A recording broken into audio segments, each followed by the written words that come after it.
It's so expensive. Good evening, everyone. Welcome to the October 7th meeting in Murrieta City Council is now called to order. Madam City Clerk, please take roll call. Councilmember DeForest. Here. Councilmember Stone. Here.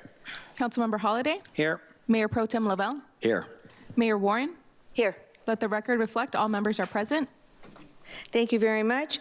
Madam City Clerk, do we have any public comments for closed session? Seeing none, Thank you. Madam City Clerk, would you please go over the closed session agenda?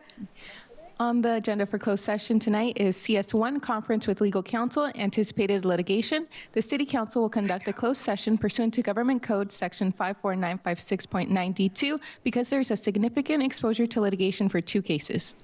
Thank you very much. At this time, we are going to recess into closed session and we'll reconvene at 5:30 for a brief recess.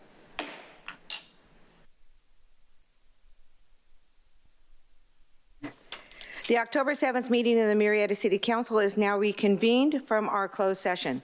Madam City Clerk, please call roll. Councilmember DeForest. Here. Councilmember Stone. Here. Councilmember Holliday.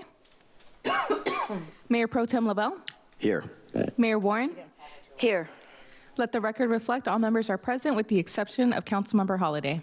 Thank you. We are now going to take a brief recess to join as guests in a community vigil event held by Temple Beth Emet of Temecula Valley at the flagpole located between City Hall and the police station, and we will come back and reconvene at 6 p.m.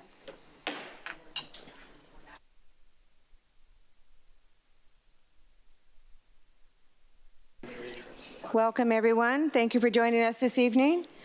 I am now calling the October 7th regular meeting of the Murrieta City Council to order. Madam City Attorney, please provide a report for closed session. Thank you, Mayor. The City Council met in closed session on two items of anticipated litigation in which there was significant exposure to litigation in those two cases pursuant to Government Code Section 54956.9D2. In both items, the Council was updated, asked questions, and there's no reportable action. Thank you. Thank you very much. Madam City Clerk, please call roll. Councilmember DeForest. Here. Councilmember Stone. Here. Councilmember Holliday. Here. Mayor Pro Tem Lavelle. Here. Mayor Warren. Here. Let the record reflect that all members are present, and may I note for the record, all members were present during closed session, correct, Madam City Attorney? Yes. Thank you.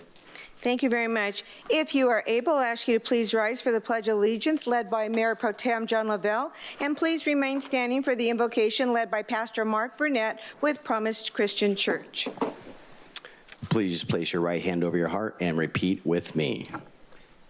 I pledge allegiance to the flag of the United States of America and to the republic for which it stands, one nation, under God, indivisible, with liberty and justice for all. Sorry.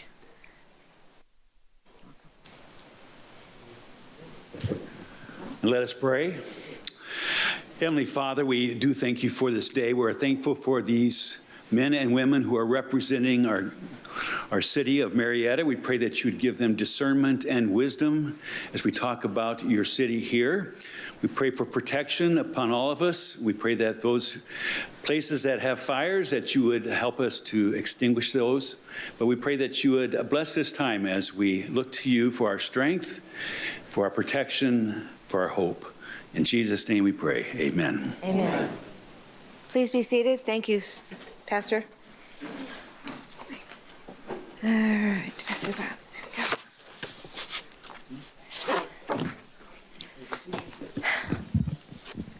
This is one of our favorite parts of our evenings where we have the opportunity to honor and acknowledge. And tonight we have a couple of presentations. We're going to start with Safe Families Justice Center in honor of Domestic Violence Awareness Month. We have a proclamation for you.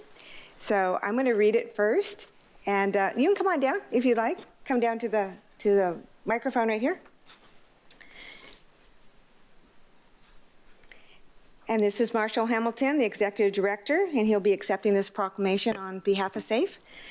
Domestic Violence Awareness Month. Whereas domestic violence is a devastating reality that affects 1 in 4 women and 1 in 9 men during their lifetimes, leaving a profound impact not only on survivors, but also on children, families, and communities.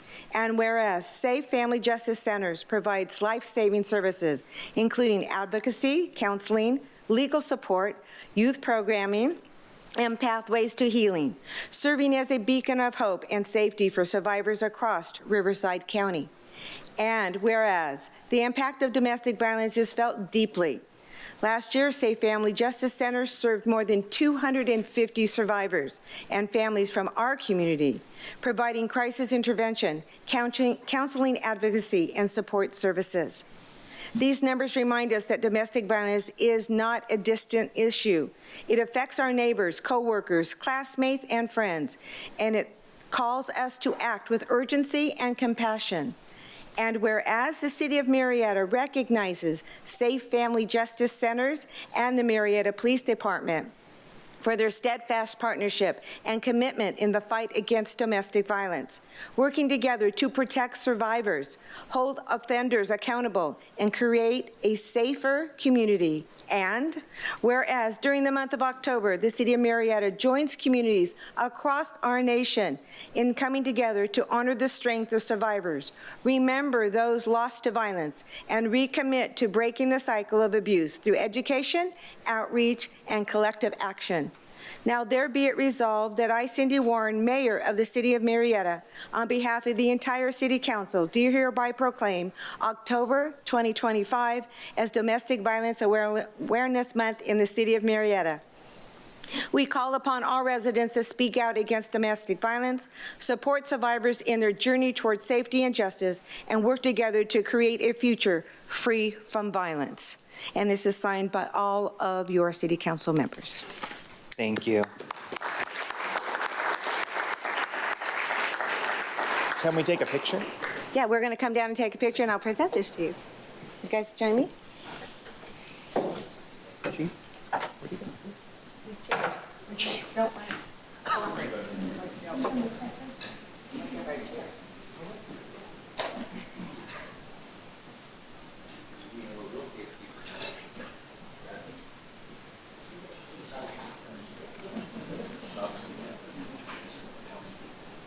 There's a hook. That was not to keep me out.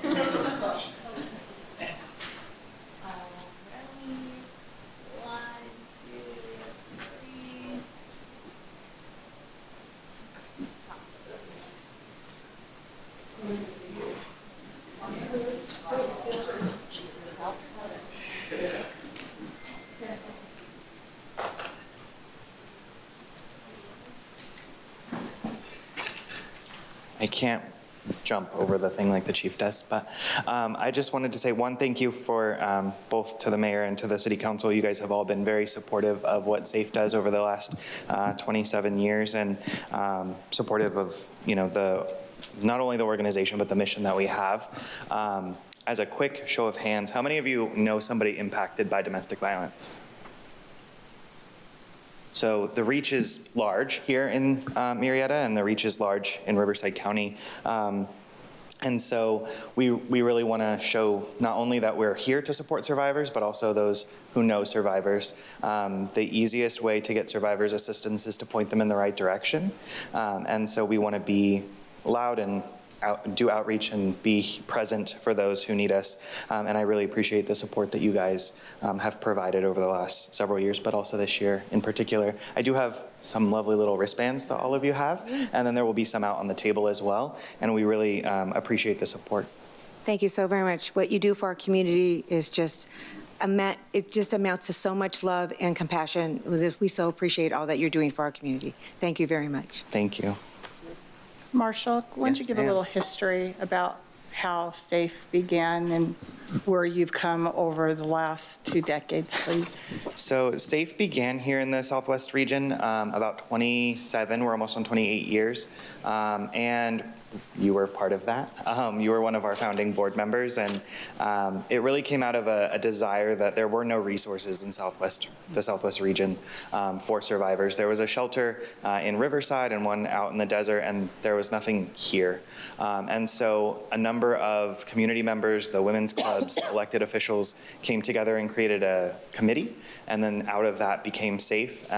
And really, we've worked really hard to get where we're at in terms of community support. It's taken a huge amount of support and community members to get us here, and we've merged with the Family Justice Center Network in 2019, allowing us to serve the entire county of Riverside. We serve about 4,000 survivors a year. About a quarter of those are children. So we're talking about 1,000 children a year impacted deeply by domestic violence and child abuse. And in the Valley, I think the numbers are astounding in terms of the city of Murrieta, 250 survivors last year, a little over that. And a lot of that's thanks to the police department referring us directly, referring victims directly, but also just to the community that lives here in Murrieta. You guys do pour into survivors and make sure that they know where they can go, and then we can provide them all of the resources that they're after. So I've been with the organization about 5 years. I've been the executive director for the last year, and we have many more survivors to touch going forward. So, Thank you so very much. thank you.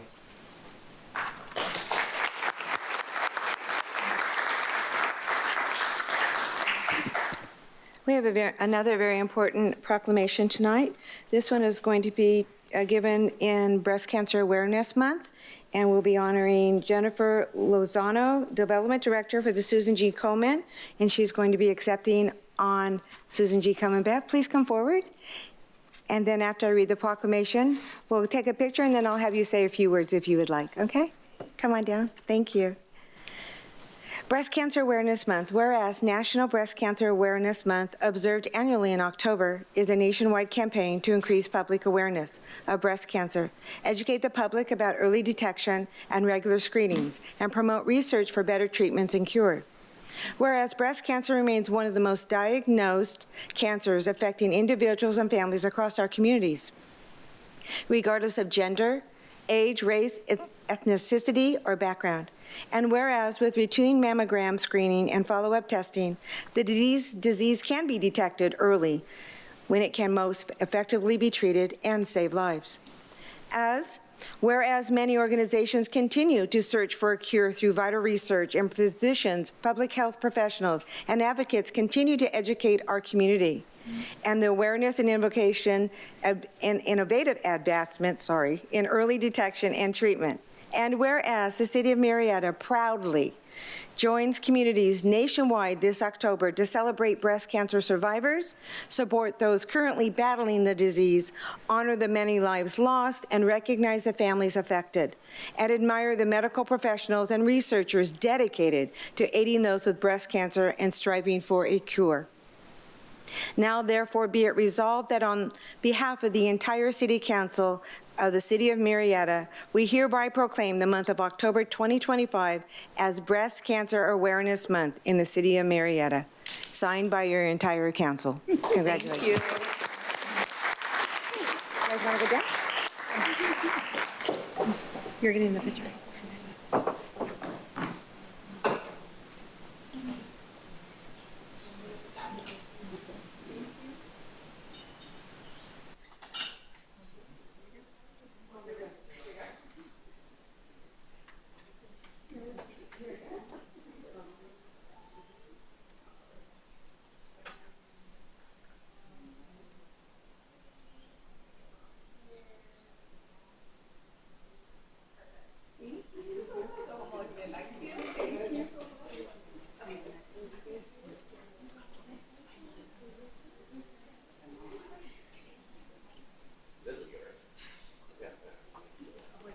We're gonna be there. Already got complete. Oh. Get the pink shoes. Yes. Oh. Are you gonna do it? Yes. I'm playing. Yeah. We just want to say thank you so much Breast cancer is near and dear to my heart. My grandma, my aunt, and my dad, yes, men do get breast cancer, are all survivors. So this is truly something I am passionate about, and I appreciate everybody and everything that you guys have done. Unfortunately, every 50 seconds in the world, someone dies from breast cancer. And although we've had major breakthroughs thanks to research and, communities coming together, it's still not enough. So we're definitely are so excited to gather our community for the More Than Pink Walk this Sunday, October 12th, in case nobody knows. We're going to be right here, the beautiful location behind us. And we just want to invite all of you, I know some of you are coming, but we want to invite all of you to come join us and the community. We want you to come out, walk with us. We're building hope, we're building the community. One of the things we always tell somebody when they've been diagnosed is you're not alone. You have this family, and when they get to come to this event, they see that. They see all the pink, they see all the support systems, friends, family, survivors, thrivers. It's an amazing experience, and so we just walk together for hope. We walk to, honor those that we've lost. We walk in memory, and memory people, and honor people, and so it's just a great way to show those we're supporting, and we're just there for the fight with them. So we do appreciate everything you've done. Thank you again for this incredible partnership and commitment from you guys in the city of Murrieta. We are a signature event, and we really feel that, and it's near and dear to our hearts. So, can you let us know time it starts? Oh yeah, Event Village opens at 7 o'clock. So if you want to come for all the fun, the walk starts at 8:30. Please don't be late because we don't like late walkers along the way. But the Event Village opens at 7. Registration is free. We don't charge. We just want the community to come out and just be involved. And wear pink. And wear pink. Wear pink. Yes. So I will be wearing pink too. I have pink wigs if you guys need pink wigs, anything, but yeah. Oh, that could be fun. Councilmember Stone? Thank you so much. While I was a founding board member of SAFE, I'm also a founding board member of the Susan G. Komen and the Empire Susan G. Komen Foundation, and also the inaugural Race for the Cure chair. What's really important that I would like to share with the audience is that Susan G. Komen passed away at the age of 36 years old and left 2 small children behind. And unfortunately and sadly, when she located a lump in her breast and went to the doctors, they basically told her, go home, you're young, there's really nothing wrong. And unfortunately, she did lose her life. And it was obviously very devastating to her family, and her sister is who created the Susan G. Komen, at that time, Breast Cancer Foundation. And I want to let you know that the Susan G. Komen Breast Cancer Foundation is one of the top leading nonprofits that have dedicated millions, if not close to $1 billion in breast cancer research. And because of that, women are living with metastatic breast cancer, and men as well. And so we've really progressed, not me, the industry has really progressed on treatment, and today women are overcoming and men overcoming breast cancer. I'm just so grateful that that the city of Murrieta hosts this annual event. My mother was diagnosed, and 6 months later, she lost her life to breast cancer at the age of 57. So it has affected my entire family, and still, it's been 30 years, and it still has affected our family. So thank you for all that you do, and God bless, and I'm glad that you're here. You've survived the disease, and you're here to advocate on behalf of Susan G. Komen, so thank you so much. Thank you. We look forward to seeing you on Sunday morning, bright and early. Thank you. Thank you. Thank you.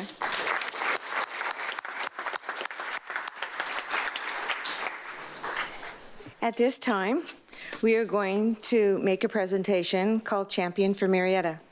A champion for Murrieta is an individual who works or lives in the city of Murrieta, who lends a helping hand behind the scenes to make life better for Murrieta. A person who does not know how to say no because they love giving back and helping others. A champion for Murrieta is considered an unsung hero who has made significant and measurable contributions to preserve and/or improve our community without being in the limelight. The 4th recipient of this award in 2025 has been selected by Councilmember DeForest. Councilmember DeForest, will you please do the honors and announce your champion selection? Thank you, Madam Mayor. It is my honor, my champion Murrieta tonight, honoring Frank Donahoe.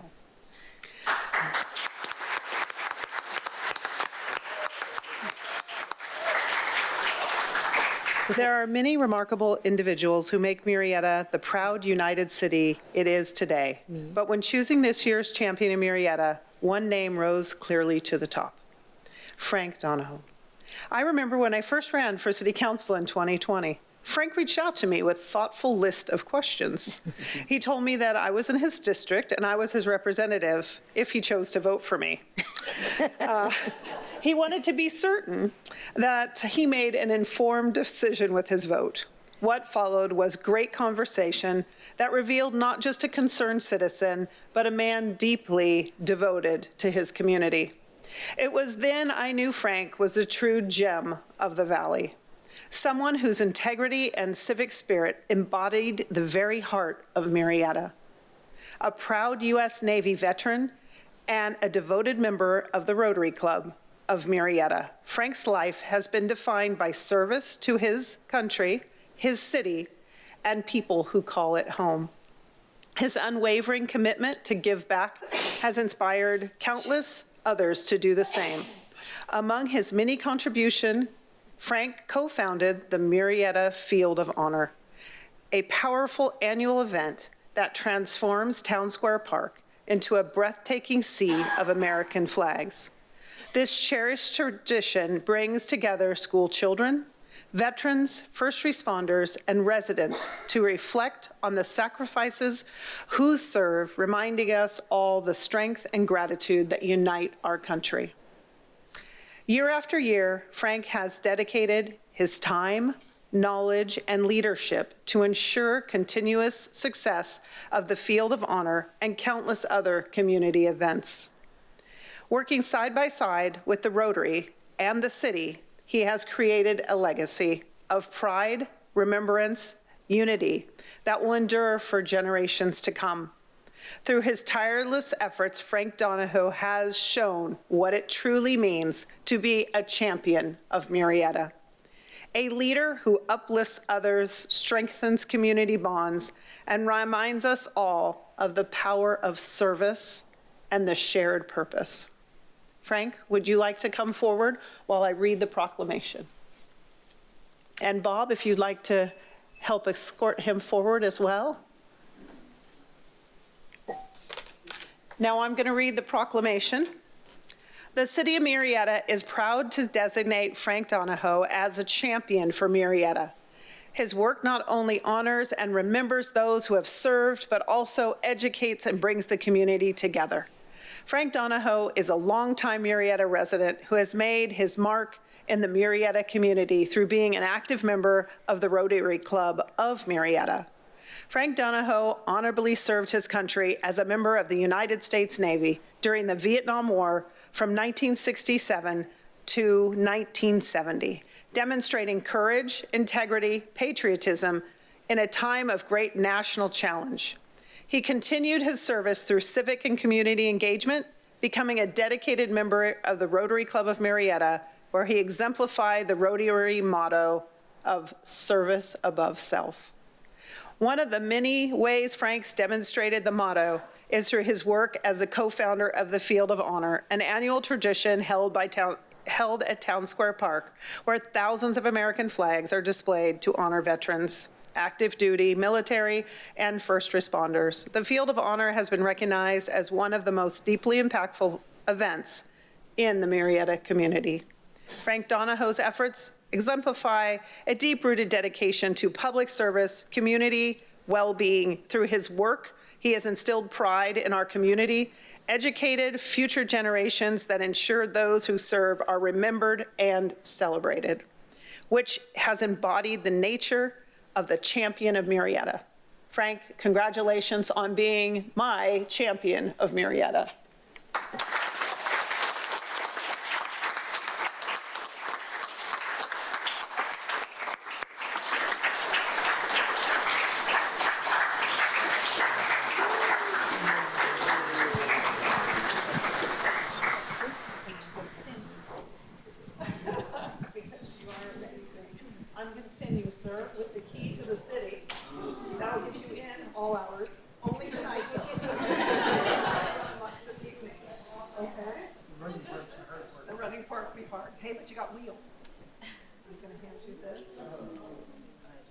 If we could take a picture with the council, and then we'll invite all your Rotarians to come and take a picture too. Would that be okay?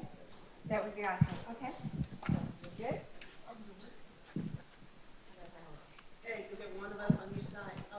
And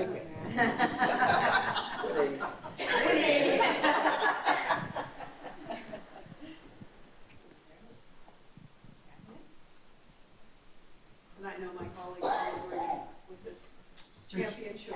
Big smile, friend. Big smile. All right. Okay, got my vote up.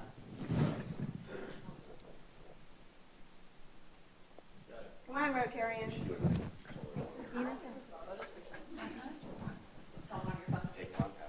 Justin, you and Kristen should come down. This is my guy. I'll hold half of it. You're going to hold half of it? My guy. Mayor, come and join us. Come on. Come on, my friend. Do a Rotarian. Yes. Yeah. Okay. Say afterwards, we'll do a picture of him, okay?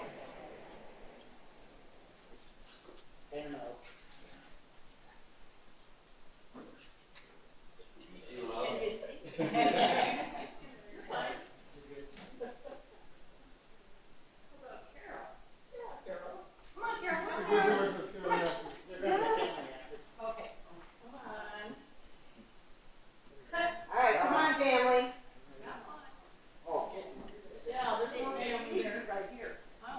Yeah, come on. My grandma should be and have been for a long time. Okay.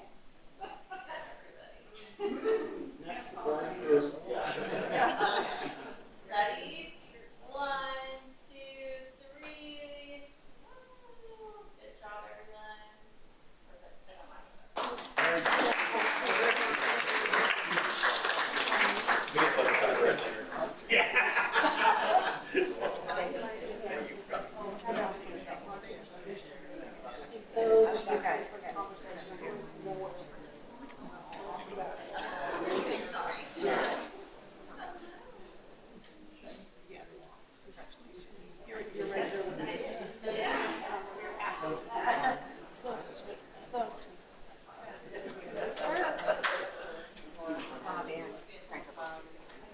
Yes. Yes.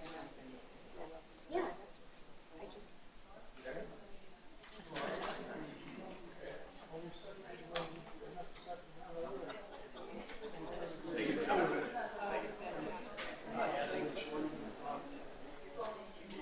We're gonna get one with Frank and the family. He can be in the chair if you'd like, just the family. Just the family. Yeah. You wanna sit or stand? One more? Got it. No.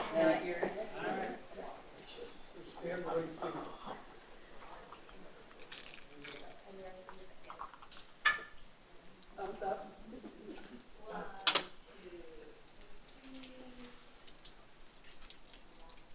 Ron is moving around in the background. Hiding in the background. Got it. I thought he was photobombing. I'm not Scott. Did you see Ron photobomb? Yeah. They were taking family pictures. They were doing like this and candy with it. It's lit out. Yeah, you want to say any words? Yes. Yes, you're on. Just a few more. Yeah, not all night. You handed me a mic and you said a few words. You're asking for trouble. So on behalf of my best friend of many, many years and my partner in crime, we're here representing along with his family to say thank you for this presentation. And we have been together a long time. We started the Field of Honor together and have put for first 10 years of the field in place, and then turned it over to Rotary after that. But just to give it a touch, we have, my wife and I have been on travels with Frank and Carol and touch base in 5 continents over the years as we've traveled together, and have had a lot of inspiring experiences, including we traveled across did some hiking within the up in Canada on the glaciers, and we have forged through the tunnels outside of Saigon that were refurbished from the VC days. And we did a tour of most of Italy in various parts and locations, and went and spent a week on at an eco resort on the Amazon, including piranha fishing, and Frank actually caught one and didn't lose any digits, which was a quite an accomplishment. But after all of that, we have, a lot of it's been inspiring and brings a lot of joy and feelings to us, but nothing reaches the feeling and the pride that we received on the opening day of the first Field of Honor after about 6 months of preparation and organization and recruiting and trying to get sponsors, and then the final period. And that was most all done with the help of a core group of Rotarians that helped us make this dream come true, and a whole lot of volunteers that came out and helped us put it all together and take it back down afterwards. But just seeing the field for the first time was awe-inspiring, just sent chills through you. And we didn't know if we were going to be able to get it through the first year, and 15 years later, still going strong. So apparently we did something right along the way. But again, on behalf of the family, and especially Frank, from his heart, I know he appreciates this award, and we thank you so much for inviting us out here.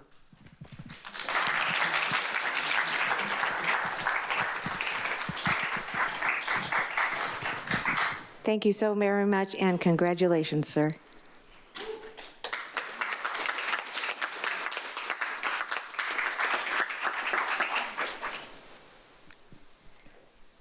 Now we're going to move into the approval of the agenda.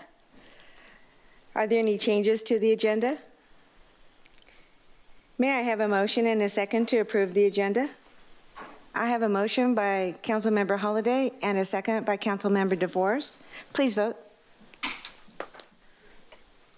Oops, come on, it's not working. There we go. Motion carries unanimously, 5-0. Thank you. At this time, I'd like to ask our city manager for his administrative update. Thank you very much, Madam Mayor. First, for those who have been outside and either seen or smelled the smoke, just want to make sure everybody understands that that is a fire coming from Duluth off Sandia Creek Drive, about 24 acres, but no threat to the city. So also a nice opportunity to plug the Watch Duty app, which can give you constant updates on what's going on whenever you do see or smell smoke in the air. Next, we want to let everybody know that as of October 6th, early voting has begun, so vote by mail ballots have been mailed. If you haven't received them yet, you should have those soon, and you can drop them off during normal business hours at City Hall, the Murrieta Public Library, or Fire Station number 4, that's the one on Baxter near 215. If you'd like to vote in person, Fire Station 4 will be an 11-day vote center beginning October 25th. And if you have any additional questions about your registration, voting locations, or anything else, you can contact our clerk's office or our city clerk directly at cityclerk@murrietaca.gov. And then with that, I'd like to turn it over to Christina Davies, our public information officer, for a community update.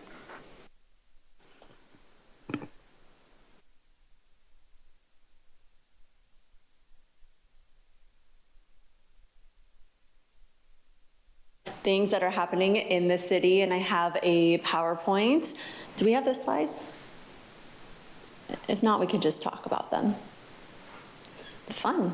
All right, so what is going on in Murrieta? Well, we have a jam-packed October, but first I just want to make note that City Hall will be lit up in pink for the first half of the month, as we just had the proclamation for Breast Cancer Awareness Month, and then the second half of the month we'll be going into Domestic Violence Awareness Month, and that is marked by the color purple. So we will, City Hall will be lit up purple for the second half of the month.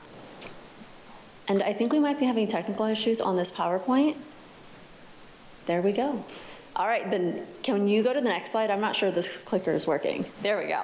All right, well, this weekend we have Rod Run that's going to be happening in downtown Murrieta. So on Friday night, there will be a cruise. On Saturday, it'll be a show and shine. This information for the Rod Run can also be found on our website. If you go to our homepage, so murrietaca.gov, and then scroll down to our calendar, and you have to click events if you want to see that. All the events happening. And then we also have a Susan G. Komen More Than Pink Walk, and that's going to be on Sunday and Town Square Park and Amphitheater. Again, this also can be found on our homepage, on our website, on the calendar. And another fun event happening in Murrieta, we have our Dark in the Park event happening on Friday, October 24th. So we'll have a concert, laser light show, trunk or treat event, and that's happening from 5:30 to 8 p.m. Of course, we are encouraging the kiddos to wear their costumes. Next, I want to talk about the Murrieta Milvet Box Care Package Drive for our deployed troops. You may have noticed that our council wearing the shirts, Team Murrieta. Oh, they're all wearing their shirts, Team Murrieta. So I know we're probably going to talk a little bit more about it, but a slight friendly competition with Temecula. We want to win, and we're trying to collect the most items for our troops to send overseas. So this competition's happening between October 12th and November 12th. We're encouraging businesses to sign up to host a box, but also for our residents and maybe visitors. So if you're watching this from a different city, maybe Temecula, just come on over to Murrieta, drop off your items in one of our boxes. Maybe you might mix up one of the businesses as a Murrieta business, or a Temecula business, a Murrieta business. So for more information on that, you can go to milvet.org and /Murrieta, or you can scan the QR code, but there you'll find all the locations, as well as the list of items that are normally requested. Can we go to the next slide, please? Thank you. And then I also wanted to point out, we have some information on our website from Southern California Edison. They hosted a community meeting, and it just provided some information for residents, what to do during a public safety power shutoff, why they do it, and it was a long list. So we compiled it and we put it on our website, and you can find that also on our homepage under the Newsflash section. And they will also be hosting additional meetings, and those meetings can also be found on their website. But again, I put it all in one location on our website, murrietaca.gov. Next slide, please. And of course, our State of the City event is coming up next Wednesday, and that is happening at 7 o'clock, and that will be at Murrieta Hot Springs Resort. So this is just a chance to come out, learn a little bit more about what has been going on in the city, some updates, and maybe some new information on businesses. Next slide. Santa Stops is returning, and they are in need of volunteers. So if you are interested in volunteering for Santa Stops, you can visit murrietasantastops.org. And my last slide, please. I always say stay connected, so if you would like to follow our social media pages, learn a little bit more, go to murrietaca.gov/connect. And that is it. It was a lot. Thank you. Madam Mayor, excuse me. Christina, is there a cost to the children for our Halloween event? There is no cost. Fantastic, thank you. Thank you, Madam Mayor. That concludes my announcements. Thank you. And at this time, I'd like to ask Amanda Fisher if she would come up and give us a little bit more information on our challenge, and take it away. Yes, all right. So Temecula and Murrieta are battling it out to see who can collect the most care package items from Milvet. We are currently at 60 locations, and they have about 70, so we need a few more signups. But I did bring flyers for everyone, so it has the most requested items, information about the package or the care package event, and then also if you would like to sign your business up as well. So we would like everyone to drop stuff off October 12th through November 12th, and all the locations are on our website. And the items that they're looking to obtain are snacks. These packages are going overseas to our deployed troops, and they love beef jerky, gum, fruit snaps, cookies, candy, chips, crackers, protein bars, tuna, sunflower seeds, granola, coffee, powdered drink mix, hot chocolate, tea, hygiene products, and they like to get a note, and they like letters of support. So everything that's being donated will support our troops overseas. They are the winners in this. And thank you, Councilmember Stone. I think we are going to win. We are not going to lose. Is that correct?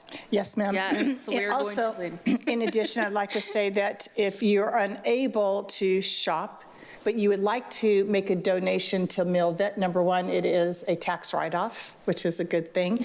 And number two, make sure you put the City of Murrieta on the check so that money will be allocated to the city. So there's two ways of participating. Yes, Thank and you, I Madam am the Mayor. team lead for Murrieta, so I will go shopping and get as many items as I possibly can. So. And out in the foyer, we have put flyers and the items requested. So if you want to pick one up on your way out, that would be great. Awesome. Thank you so much. Yes. Mayor, I have one. Yes. Do you have a box here? Because I can make 61 happen if you have a box. I have a CrossFit gym, so let's do No, it. but I can bring you a box. All right. How about for Loma Linda? Or I'll take two. Yes, or okay, three. there you go. Actually, All right. probably Loma Linda, we could do, like, give me 5 Okay. for that, and then one Yep. for my gym. All right. 66 versus Perfect. 70. There you Thank go. you. Thank you very much. And then if I could just get a photo of you guys in your shirts real of fast. course. You want to stand up? Temecula's making a video right now at the duck pond, apparently, so. Here we go. Come on up. We're going down there? Or I guess we're going down. First, they're making a video. They're making a video at the duck pond. Is your team lead? Yes. Oh, okay. Yes, thank you.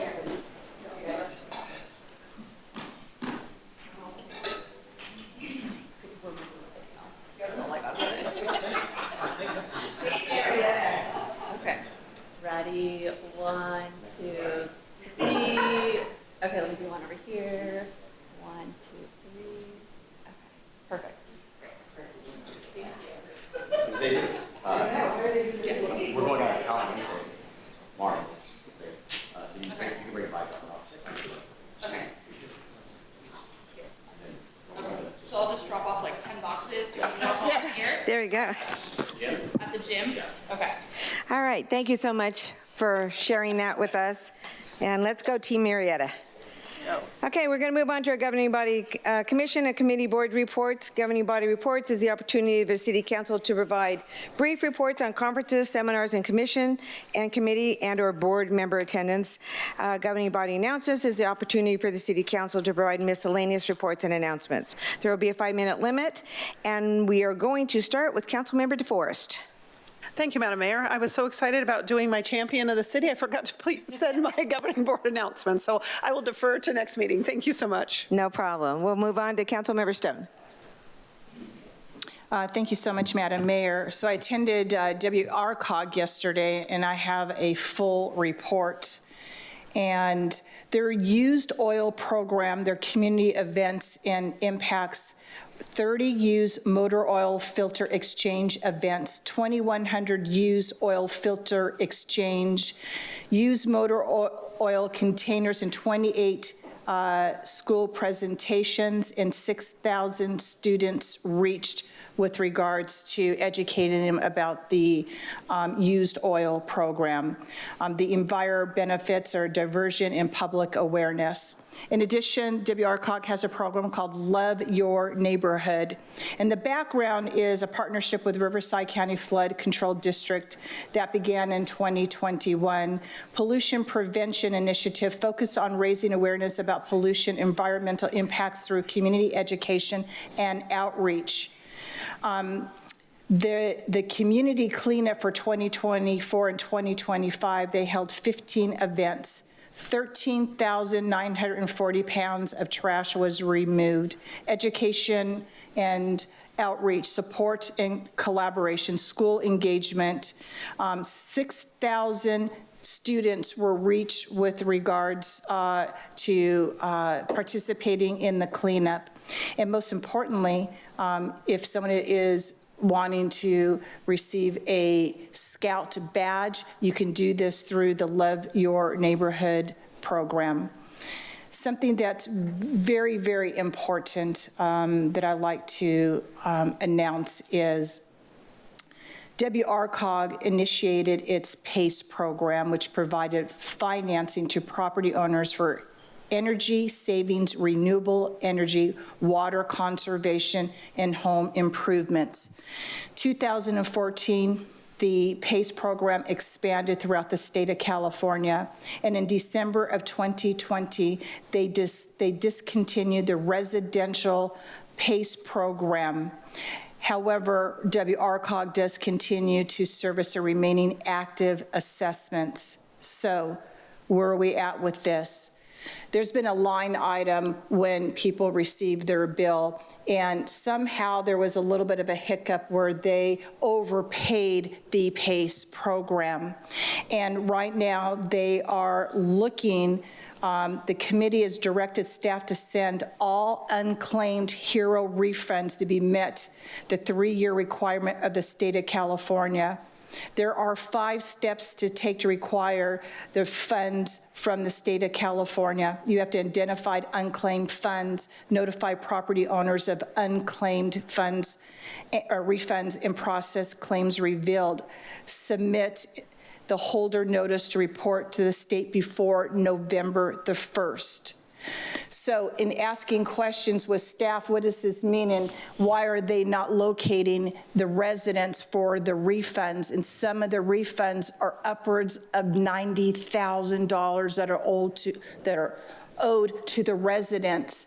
And unfortunately and sadly, a lot of the residents don't know that they have overpaid in the PACE program, and either they have moved, there's no forwarding address, or deceased, but still a family member should be aware of this fund, and this is really, really important. So that is with WRCOG, and then real fast, hold on one second, I can't remember the title, and I want to make this correct. So I'd like to congratulate our Murrieta Fire and Safety Chief, Bernard Malloy, on his selection as the next president of the California Fire Chiefs Association. We are extremely grateful for your leadership, Chief, and congratulations, and I know you will represent the city of Murrieta very well. In addition, I attended the Birth Choice Gala. I attended the Southwest Riverside County Association of Realtors meet and greet. And then we participated in an ice cream challenge. I attended the grand opening of Oak View Ranch, and I attended the Murrieta Wildemar Chamber of Commerce Mixer, and then I attended the Trauma Intervention Program TIP fundraiser, and I'd like to announce that we had a gentleman who served on the Murrieta Fire and Rescue. His name was Philip John Armentrat, and there is an award in his honor, and the Philip John Armentrat Award was created as a memorial to honor Phil's dedication and commitment for higher safety standards and working conditions for firefighters within the city of Murrieta Fire Department. He worked diligently to staff the Murrieta Fire Department with firefighter paramedics and to plan and secure a 4th fire station to cover the northeast corner of the expanding city. His hard work and excellent leadership, along with the support of his staff, contributed to the reputation of Murrieta's fire department and one of the finest in Southern California. And I want to congratulate Luis Leon from CAL FIRE on receiving the Philip John Armentrat Award. And for those of you who don't know, he was very, very well respected amongst council, staff, and his colleagues. So that concludes my report, and thank you, Madam Mayor. Thank you very much. We're going to move on to Councilmember Holliday. Thank you, Madam Mayor. For my governing body reports, I attended 3 Town Square Park Amphitheater ad hoc committee meetings with Madam Mayor, and we are getting very close to bringing that back to council. We expect to have that back to council by the end of the year. And I also attended a Santa Stops Committee meeting, and that's progressing nicely with some more efficiencies, and Brian Ambrose has been helping out with that. And along with Nadine, Laura stepped away. She actually took her hands off of something. So that's been going really well. So you're going to see another great season of Santa Stops this year. I'm not going to read all my governing body announcements because we had a longer time between meetings. We had 3 weeks between meetings, so there's a lot of stuff. I do want to mention a couple things, though. The Southwest Healthcare Men's Fitness Expo that I attended. And Councilmember Lavelle said, "Oh, come around noon." Didn't say why. I said, "Oh, okay, I'll come around noon." And I get there, and he's doing a talk. He actually had a booth and was doing a talk about what is fitness. I don't know if we got a definite answer, but we certainly got a lot of answers close to what it should be. Yep. I think the mayor of Temecula was there and was doing Lavelle push-ups. And he did 38. Very good ones. Which, yeah, I didn't see those. I did. But I heard they were good. Yeah. He cheated. But it was a great expo. It was nice to listen to what John had to say, so I appreciated that. The ice cream challenge, I don't know. I think the mayor needs a bigger shirt to contain Mayor Warren because it wrapped around behind her. But that was a lot of fun. I really enjoyed that. And it was another competition. I don't know who started the competition. Was that Lori again? No. So see, the women are always causing trouble. But it was council versus executive staff. And there was all kinds of allegations of nonsense from both sides, but we won. And so now our city manager now has to double down and get enough stuff so we're not picking up trash in Temecula. The Murrieta Fire and Rescue Awards ceremony is always amazing. Congratulations to Bernie for his election, but we had a lot of well-deserved awards at the Murrieta Fire and Rescue Awards ceremony, and that's all I've got. Thank you. Thank you, Councilmember Holliday. Mayor Pro Tem Lavelle. Thank you, Mayor. Where we are. For my governing body report, I attended the Southwest Financing Authority for the Animal Friends of the Valley. Nothing really to report other than we elected a new chair, Carlos Marquez, and we had a new council member, Bob McGee, who replaced Natasha Johnson, who had won the Assembly District 63. She is now up in Sacramento, so obviously wasn't here. So Bob has replaced her for the Lake Elsinore representative on that committee. Like always, if I'm in a picture, it's probably with Lori's phone, so you saw a few of them in there. The SCAR meet and greet, it was a very nice event. Happy to be there for my lunch hour. The Oakview Ranch apartment living place, condos. Family living apartments. Family living apartments, there you go. I should know that because that was one of the things I remember most when I was on Planning Commission about 5 years ago that we approved. To see that from Planning Commission to the ribbon cutting on council now, it's kind of serendipitous for sure for me to see that life cycle of how things get built and how long things take here. But when it gets across the finish line, usually it's a great product. And that example of that product is certainly a first to market for Murrieta and a great asset for people looking for those types of living arrangements. The Fitness Expo, yeah.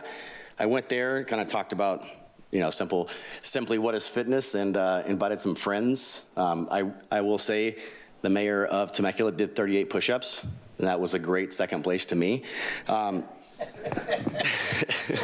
So congrats, Brennan. Maybe next year you'll take it. But I will end by saying that Councilmember Holliday, when he says Lavelle push-ups, there's really one way to do a push-up, and it's the right way, or my way. He did 15 in front of everybody, and I was impressed because most people can't do 10. And I do appreciate you putting yourself out there, because to put yourself out there and to be judged and looked at is not easy. But it's the only way to be better and to be accountable to your movement standards and to be better at push-ups. So congrats, you impressed a lot of people there. And I think You might have gotten third place, I believe. Yeah. Yeah. There's no prize for third place in my book, but good job. No participation Yeah. trophy? Yeah. No participation trophy. I'm so sorry. I'll move on to mine.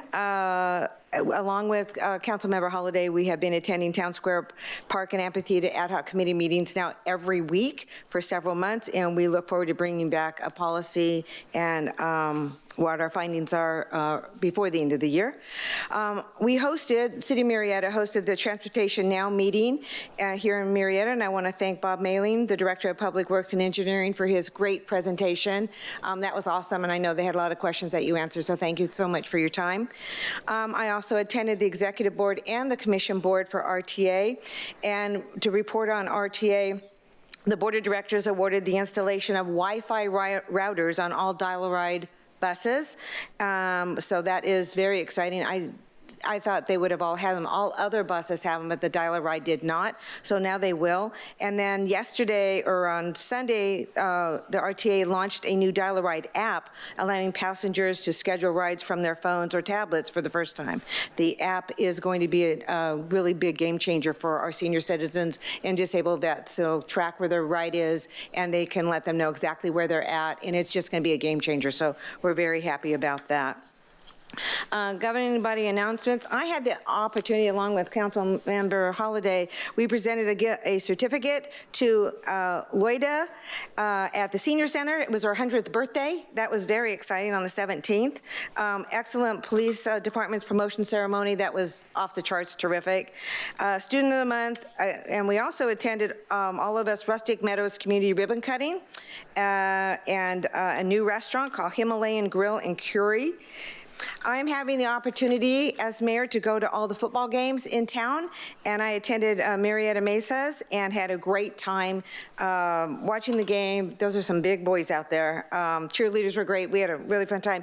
They were winning, and then they didn't, but they really surprised the other team because the other team thought they were going to come in and just romp them, and they did not. So they had to hustle to beat them. The following night, I went to the Vista Murrieta High School homecoming football game where I did some cheering with the bleacher creatures, and I challenged our superintendent of schools to a cheer-off, and I won hands down. He gave up and walked away. It was quite lovely, and the Queen and King were just delightful. Wonderful students, wonderful student bodies, and what a warm welcome I was given. Attended the Murrieta Wildomar Chamber of Commerce Award ceremony with all of us. Great awards, and great recipients were honored that night.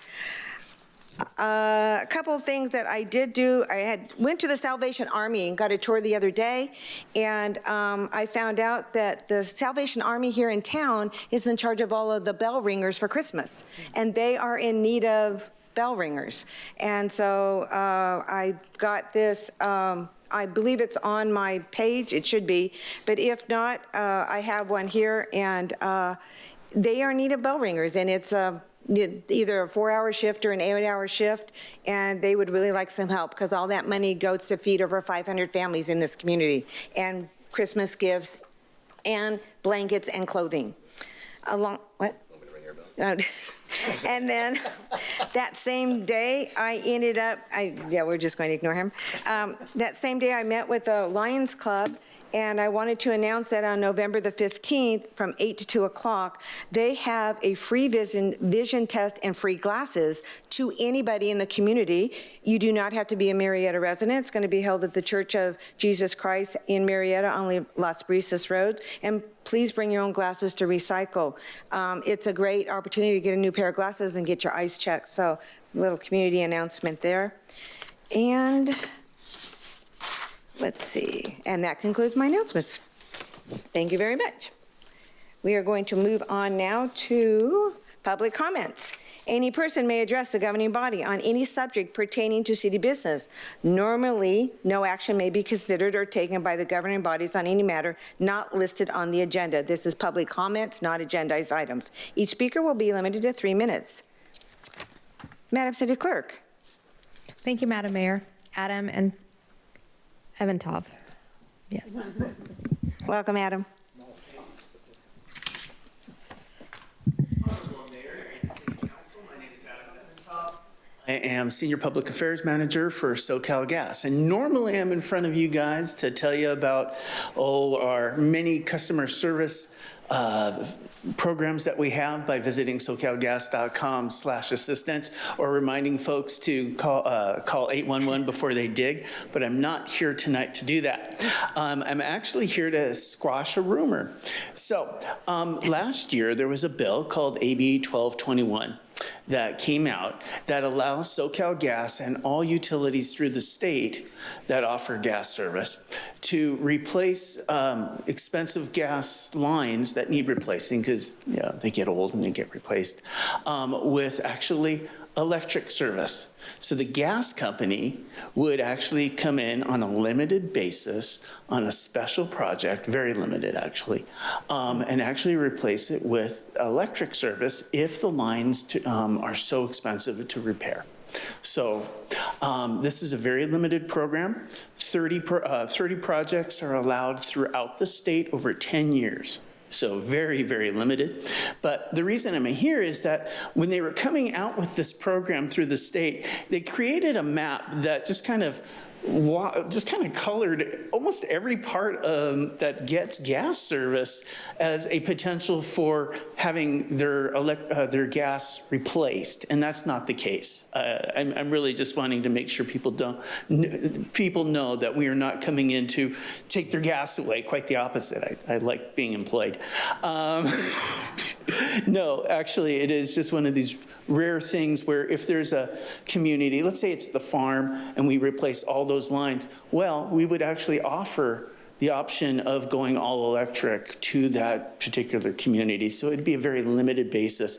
And actually the residents would have the opportunity for a hearing and actually vote for the replacement of the service. You would need 67% approval by the residents before any of this can go forward. So just wanted to make sure that let you guys know that nobody's going to be taking their gas away anytime soon.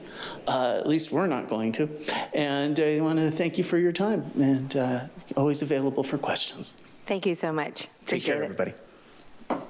Madam City Clerk? That concludes public comments, Madam Mayor, and if I can please, so we're having technical issues, so we're having troubles displaying things, so if you can pardon that, and we will do what we can on our end. That'll be fine. Thank you so much. We're going to move on to the consent calendar. Items on the consent calendar are considered routine and may be enacted by one motion and vote. There will be no discussion of these items unless specific items are removed from the consent calendar for separate motions. Are there any requests from the City Council to pull a consent calendar item for discussion or recuse from voting? Seeing none. Madam City Clerk, are there any members of the public requesting to speak on a consent calendar item? Seeing none, Madam Mayor. Thank you. May I please have a motion and a second? I have a motion from Councilmember Holliday and a second by Councilmember DeForest. Please vote. Motion carries unanimously, 5-0. Thank you very much. At this time, we're going to move on to item number 9 and discussion, finding that emergency conditions persist in connection with the Hayes Avenue Bridge at Miller Canyon Creek. Welcome, staff. When you're ready, may we please have your report?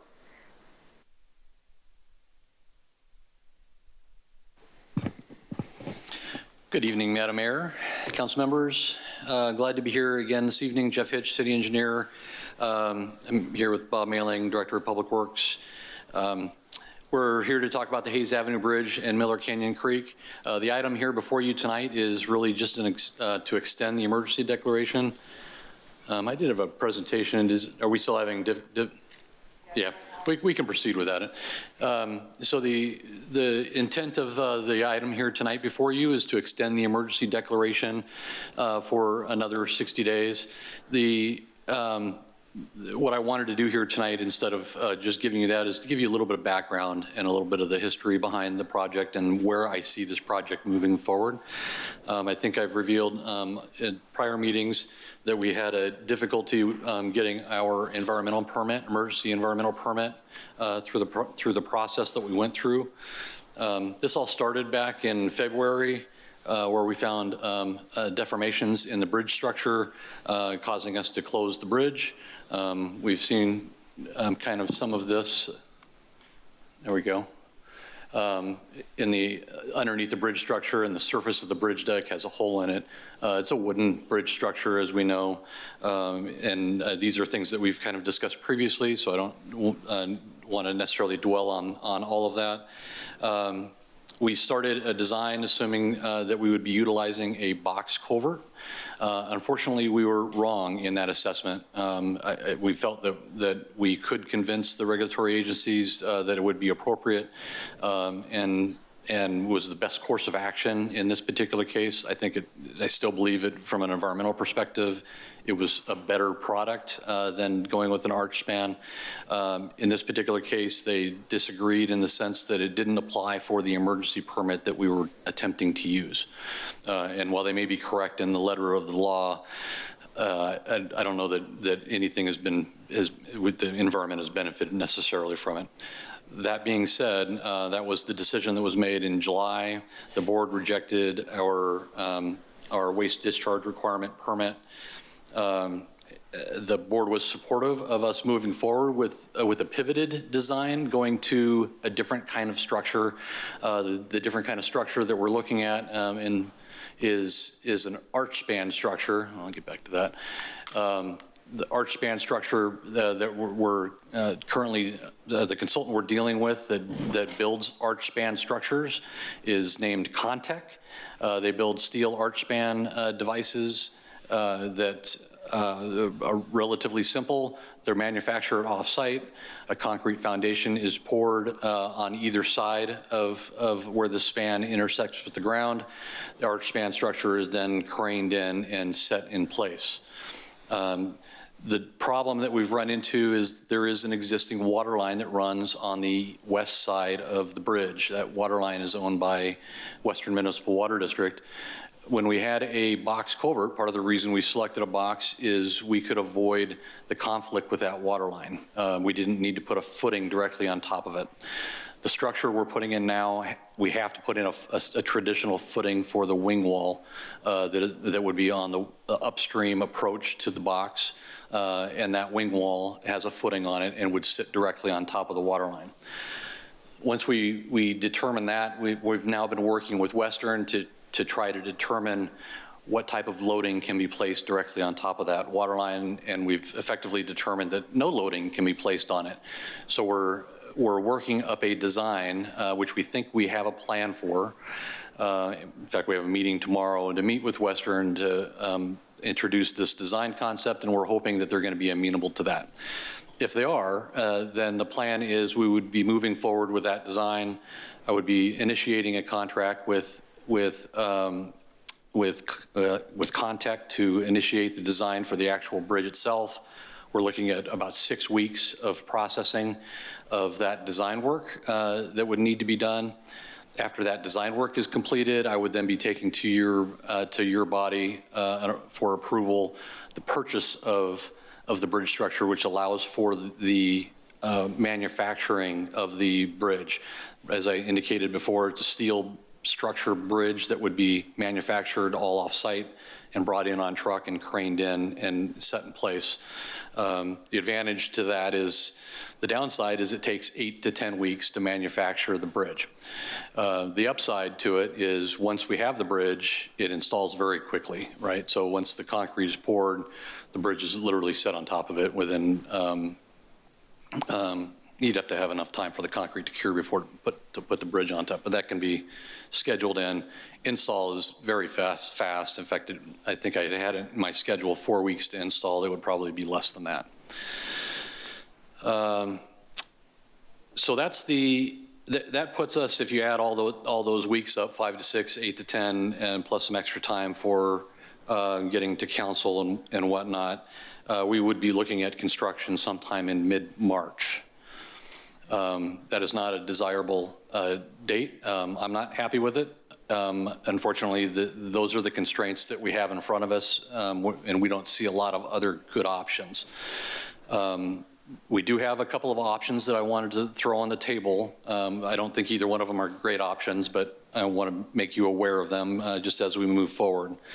One option is that we could require Western Municipal Water District to relocate their water line of their own accord, get it out of the way, and then we can build our bridge the way we want to. The problem with that option is we're anticipating it'll take 12 to 18 months for Western to actually perform that task. Could even be longer than that. Could require them to get their own permitting, which would be timely. So the time associated with that doesn't seem like something that works well with what our overall goals are. The other option would be to replace the current bridge decking to support weight-restricted loads, i.e. not a fire truck. Of course, the objective that we have right now is to make this a fire-rated structure and to replace this as an emergency condition to replace, to support fire rigs. If we wanted to do that for the purpose of opening this just to local access only, we're kind of anticipating it's going to be about a $250,000 price tag. We're going to have some design that we would have to do to actually design the bridge material that would need to go on the surface.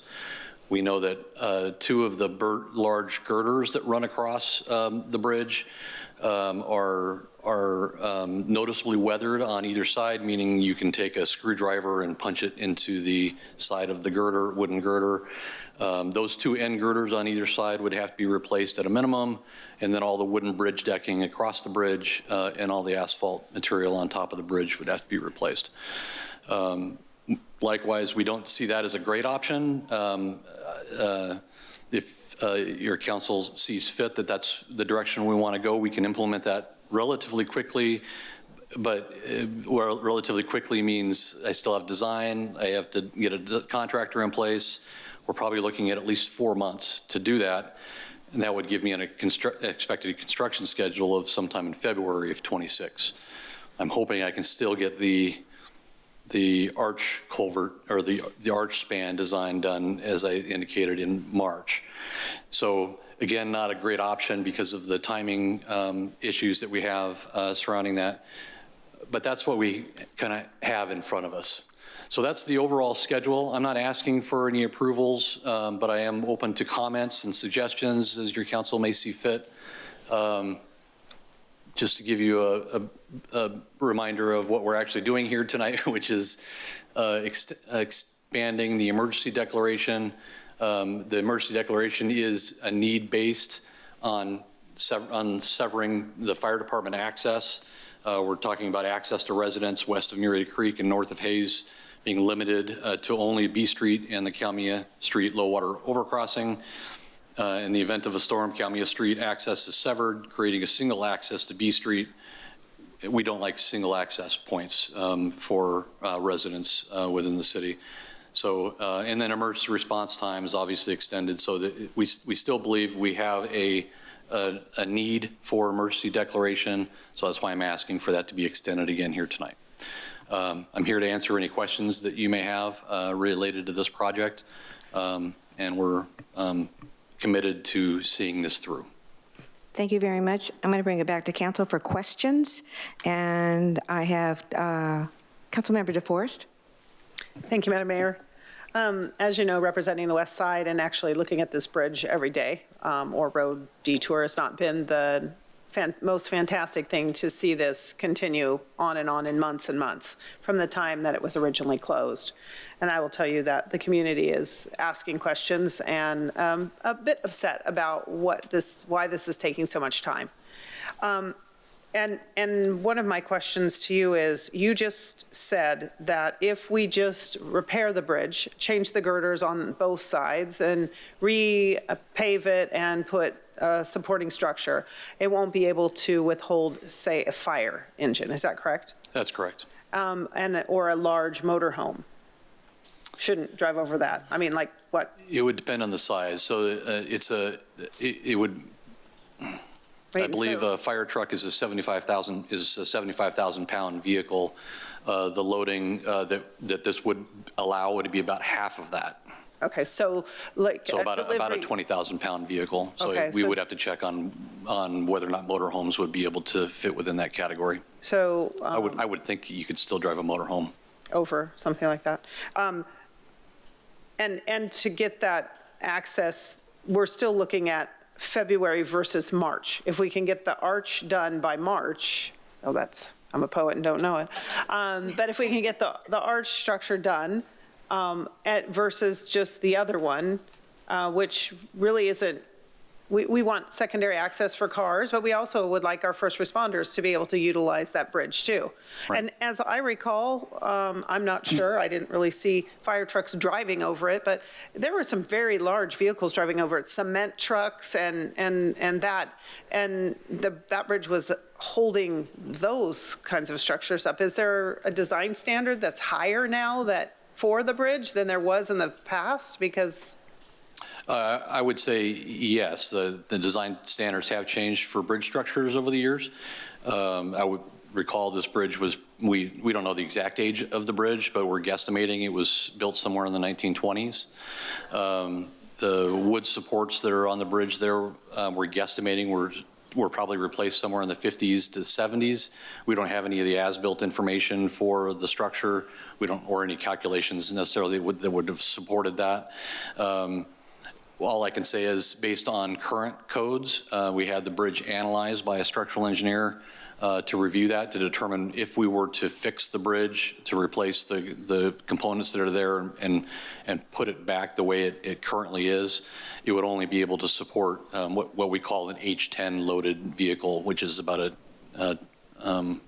20-ton vehicle as opposed to a 40-ton vehicle. so the access, a lot of people maybe don't know what we're talking about, but the access down Hayes, when Calmia closes, then most of the large vehicles travel Ivy, which would push them over the Hayes Bridge, getting to the north part of Hayes.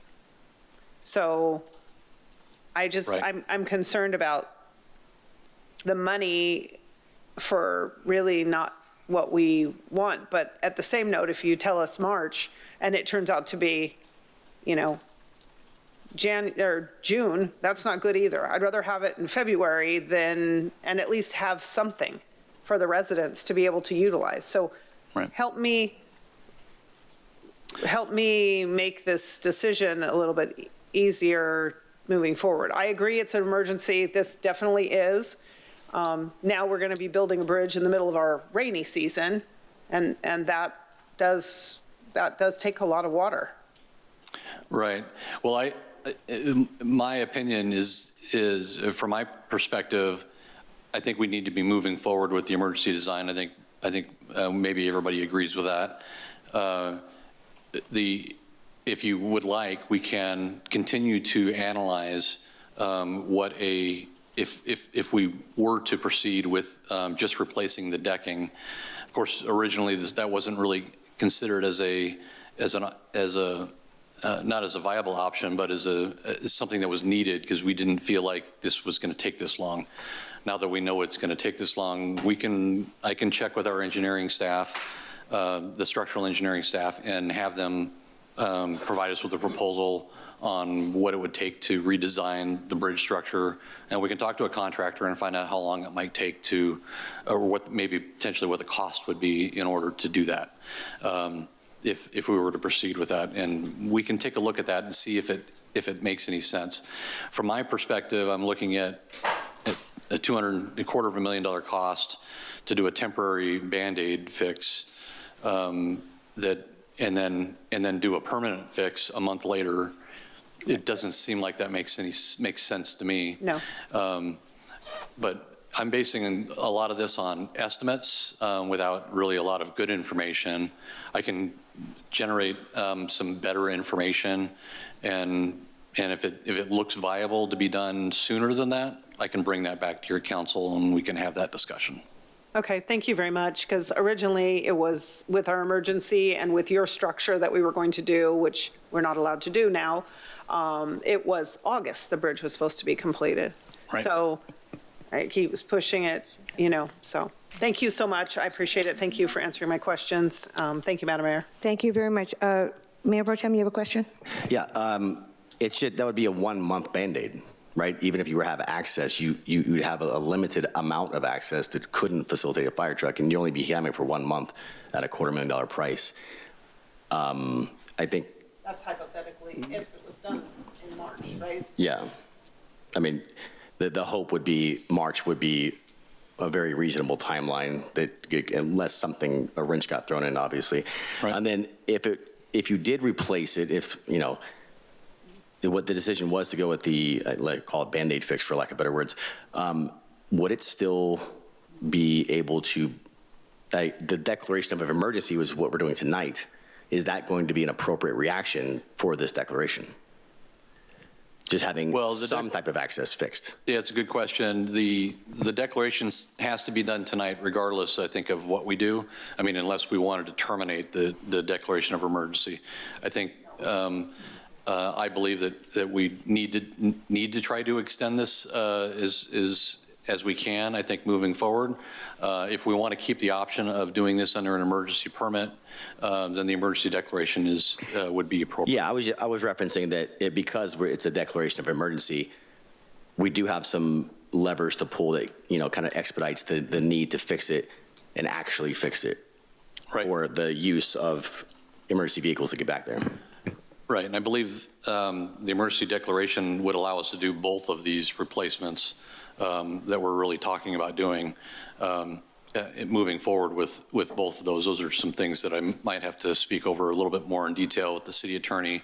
But I'm happy to investigate this temporary option as just an option. And if it looks like it's viable, I can bring it forward. If it looks like it's going to be a wash, then we may just pass on that. But I'm happy to look into that and report accordingly. Okay. Councilmember Holliday, you have a question? Yes. So tonight, all that's before us is extending the emergency declaration. Correct. We're not talking about anything about types of construction or anything like that. You're going to know a little more tomorrow at your meeting, correct? I hope so. We've presented to Western our proposed structural design of, it's not a full structural design, it's a concept design of how we're going to protect their water line. And we just need to know whether or not they're going to sign off on the concept of it. If they're going to sign off on the concept of it, then we will be able to initiate, I believe, a contract with Contact. The contract that we would be signing with them would be within the city manager's signing authority, so it wouldn't require a city council action. We'd be able to initiate that agreement relatively quickly, perhaps within the next week, and initiate that 6-week design schedule with Contact.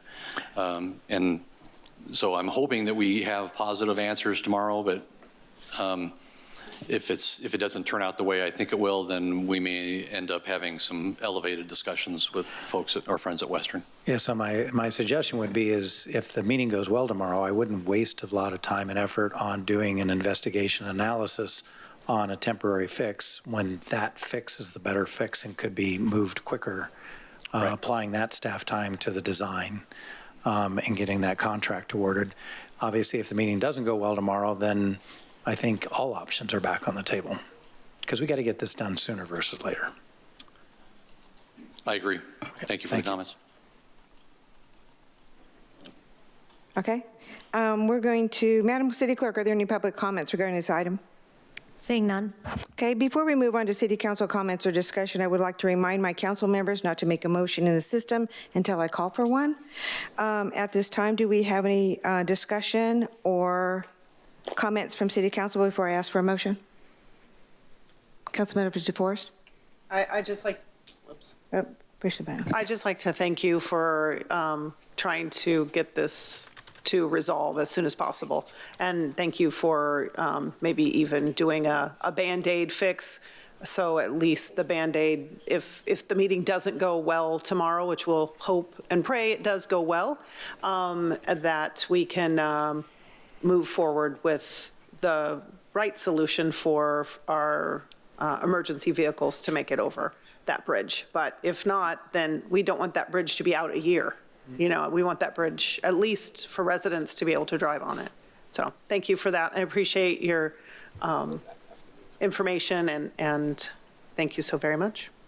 Okay. I'm hoping that you're going to come back and give us some type of a report after meeting tomorrow on what decided. Can we find out about that meeting tomorrow?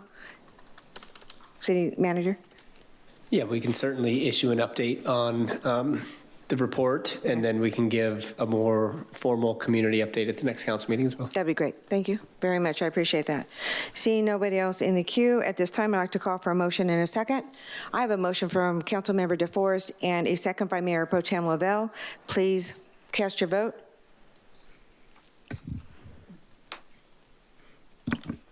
Motion carries unanimously, 5-0. Thank you very much. We're going to move on to item number 10, Third Amendment to Agreement with Flock Group, Inc. to add the drone as first responder program. Welcome, staff. Hi. May we have your report when you are ready?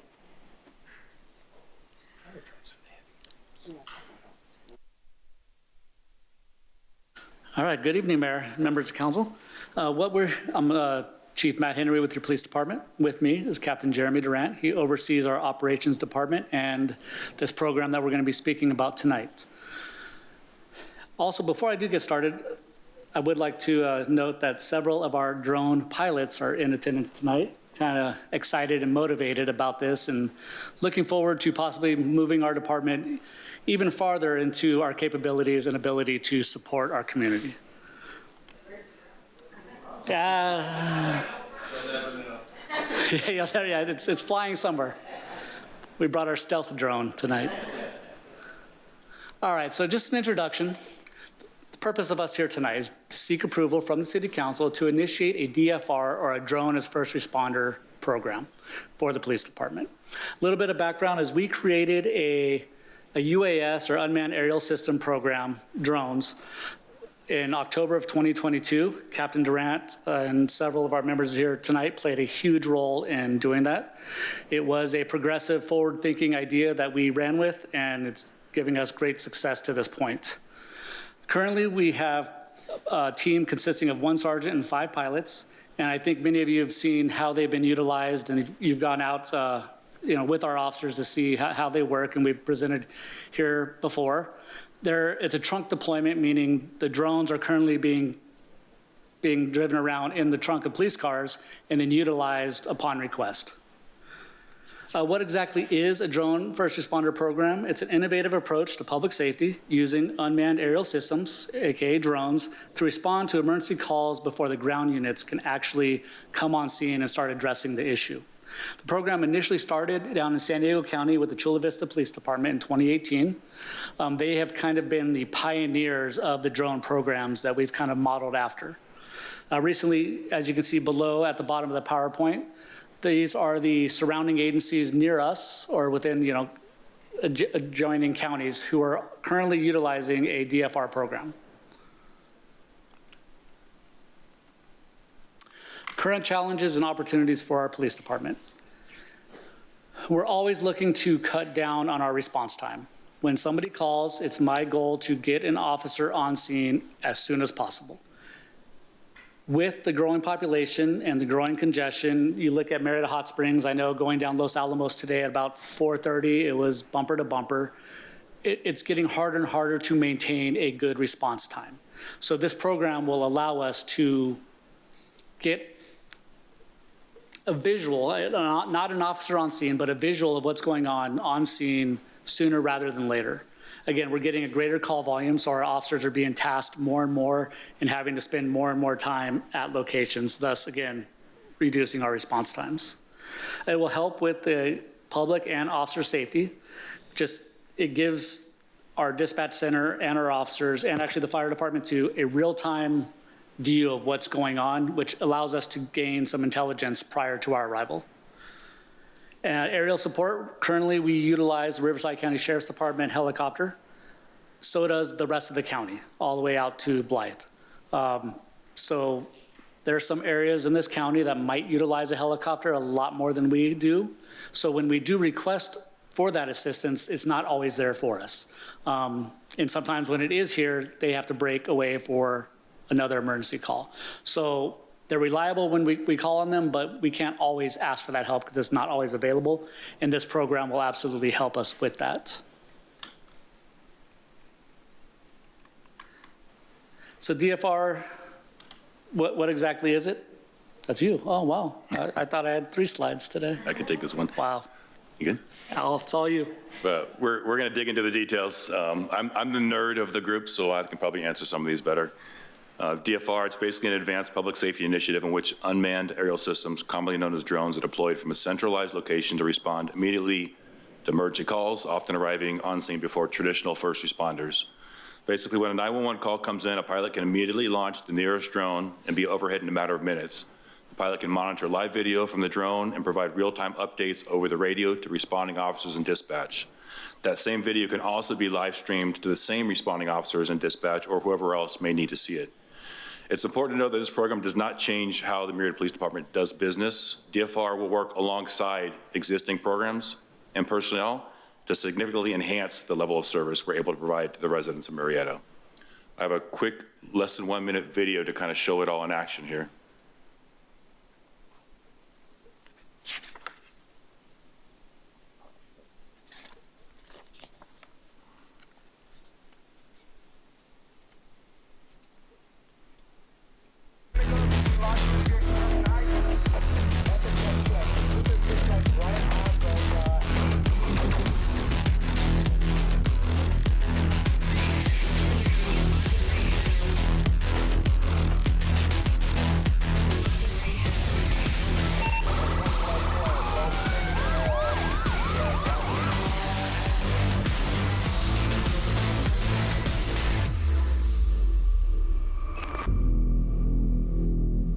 So just a quick video of how it all comes together out in the field. So in line with our department's mission statement, we want to make sure this program will improve our level of service to the residents of Murrieta. We believe that it does so in several ways. First of all, faster response to critical calls. Depending on the location, a drone could be at the scene of an emergency call within a matter of minutes, significantly reducing our average response times and allowing us to provide help quicker.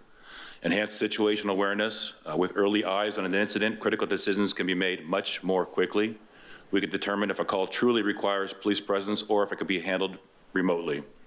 We can also ensure that the appropriate level of resources are being allocated to the call. And finally, we can also adjust tactics in real time as the situation evolves. Improved officer and public safety. The program will turn uncertainty into clarity, allowing officers to see before they act, reduce unnecessary risk, enable smarter decision-making, and better protect both the first responders and the community that we serve. Cost effectiveness. One of DFR's benefits is enabling us to do more with what we already have in place, providing citywide coverage, faster service, and safer operations without expanding payroll or fleet size. One drone can do the reconnaissance work of several officers at a fraction of the cost and without the risk. And finally, transparency and community trust. Every DFR mission produces recorded video evidence, enhancing training and after-action review, public transparency, and legal and ethical accountability. So this program will serve not only to support the police department, but all of the city and its various departments. We've already had much success working alongside Murrieta Fire and Rescue under our current program, and we're looking to further enhance that level of service with drone as first responder. This picture here is from the Alamos fire, which helped immensely in tackling that blaze. So besides the examples shown here, other common use cases include overwatch at special events, such as a city birthday, locating homeless encampments deep in wooded or hard to reach areas, traffic issues, pattern analysis, public safety hazards, planning for street closures, identifying flooded areas, and helping to plan evacuation routes. So as shown here, I've captured just a few snippets of a few of our countless success stories.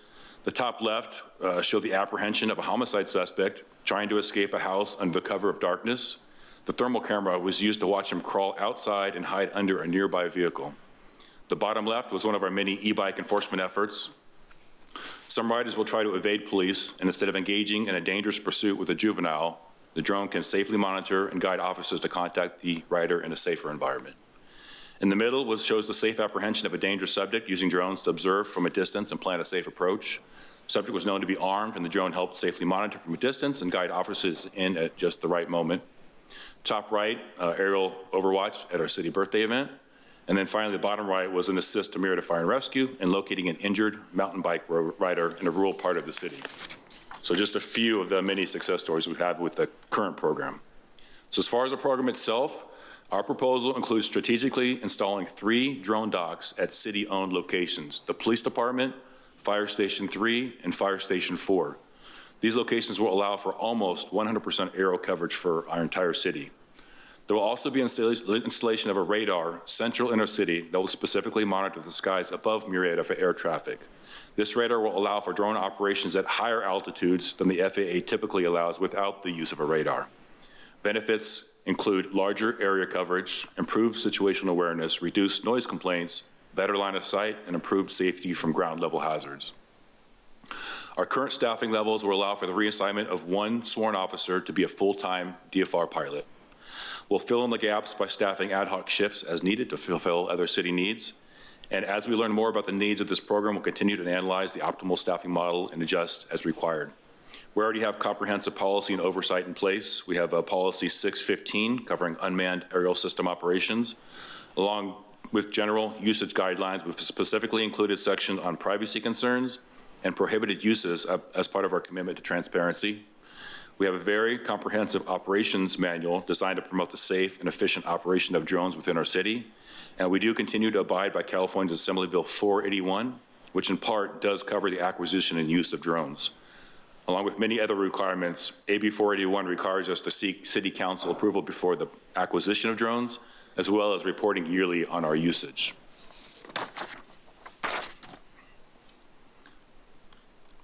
So the proposal here for you today is we're asking for City Council to start this drone as a first responder program using Measure T unassigned fund balance, as well as approving a 15% contingency to cover any unexpected infrastructure costs that may be required during the equipment installation at our city facilities. That's the conclusion of our presentation. We'll be happy to answer any questions if you have any. Thank you very much. I have council members in the queue that are going to be asking questions. We're going to start with Mayor Pro Tem LaBelle. Just a comment of support, I think. In another life, my first professional job, I was a manufacturing engineer at Northrop Grumman. Where's the question? The question is, how cool is this going to be? I worked on a... Follow the rules. Anyway, a long time ago, I was down in Rancho Bernardo, the drone programs down there for the, the MQ-8C and MQ-8B helicopters. The whole mission was to protect life. And to see these drones implemented into the civilian markets, it's amazing. One officer saved, one police dog saved. I think this is worth every conversation and every penny. So thank you for the presentation. I have just positive comments, no questions. Okay. Moving on to the questions from Councilmember DeForest. Wow, that was put very bluntly. I noticed in your video, who actually deploys the drone? Is it the officer that is, is it the officer that's in charge of the drone, or is it dispatch that just, or who is telling the thing to take off? Our program is going to launch with a dedicated DFR pilot. It'll be situated at the police department inside of an office with a computer connected to all three drones simultaneously. So that officer, when he hears a radio call, will push a button, launch the nearest drone, and fly it using the computer monitor in front of him. That video can be live streamed back to other personnel as needed. All right.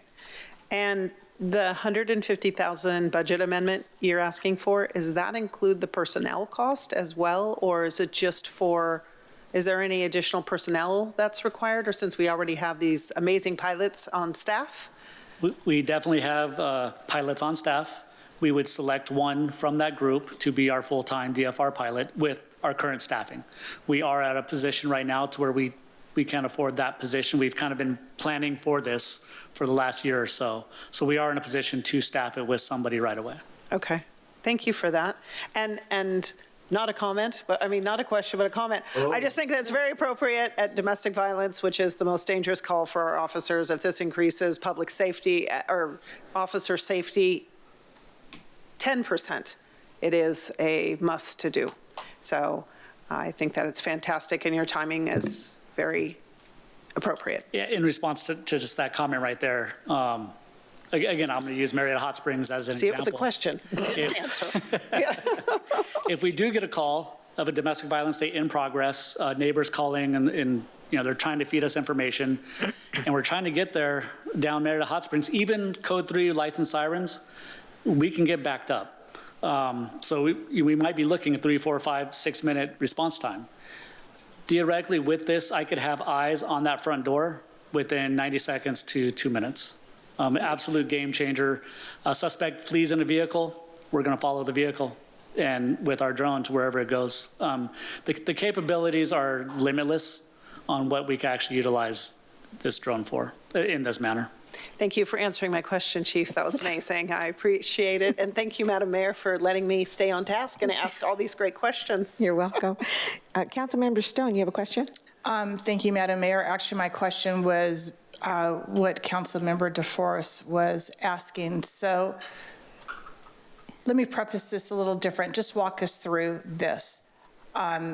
You say that there is somebody at the station who is overseeing all 3 drones, and that information is coming live back to, is that the person that is launching the drone communicating with the officers that are called to whatever situation it is?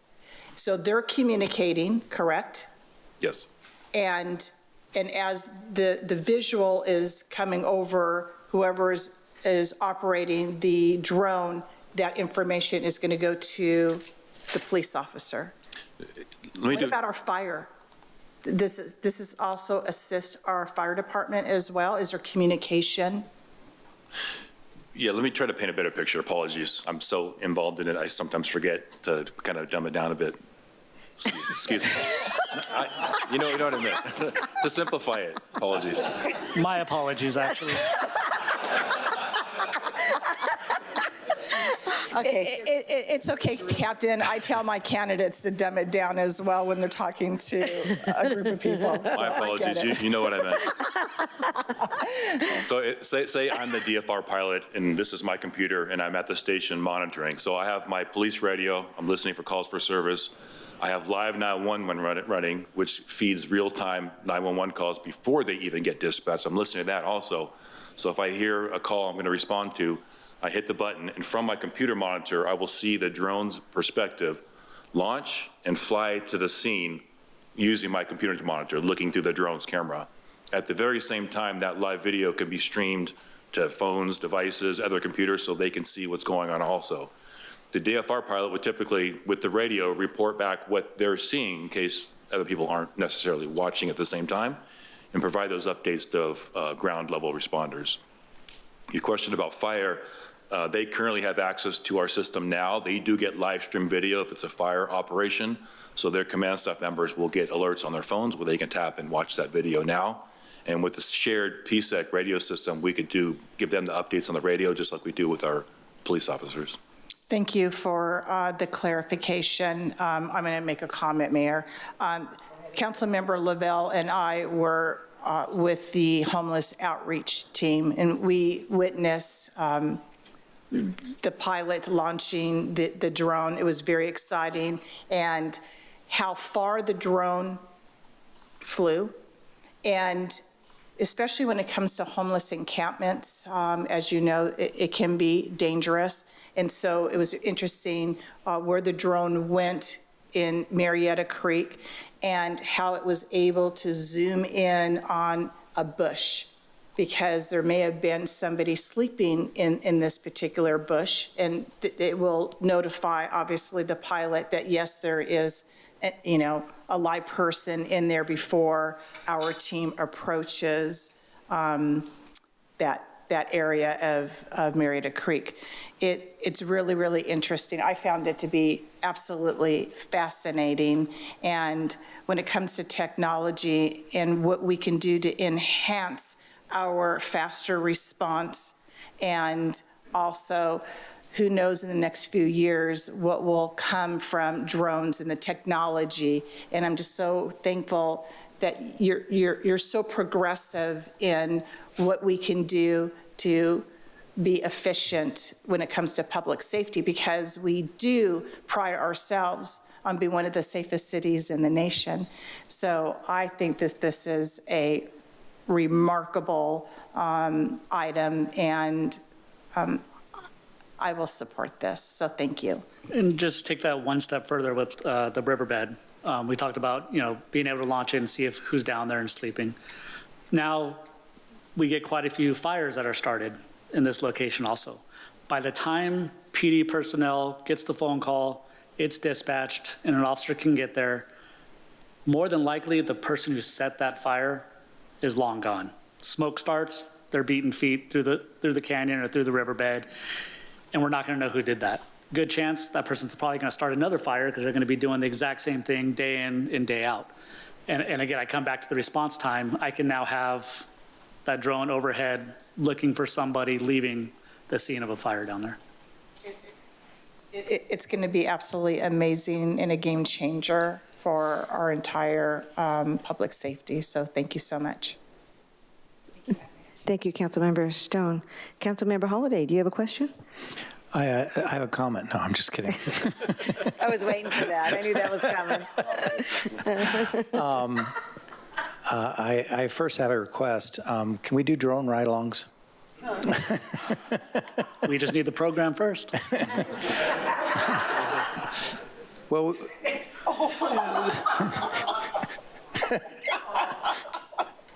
she's shaking her head at you. So first, I want to go over the finances. I know that's shocking to most. So you're asking for us to approve $150,000 Measure T unassigned fund balance, but the next line on there says approve the third amendment to the agreement that brings the total to $750,000. Does that include the $150 and the contingency of $75? MSRP of this program is $300,000 per year. Okay. They're giving us an incentive for the first year, cutting that in half. So the subsequent second and third years would be the full $300,000. So a $750,000 3-year agreement, not including the 15% contingency. Not including the $75,000 contingency. Correct. I don't anticipate using any of that, or I just need the contingency just in case we. So the $150 is for the first year alone? Correct. And then we got to find $300 for the next two? Correct. Okay. All right. Thank you. I turned my mic off. I was apparently done.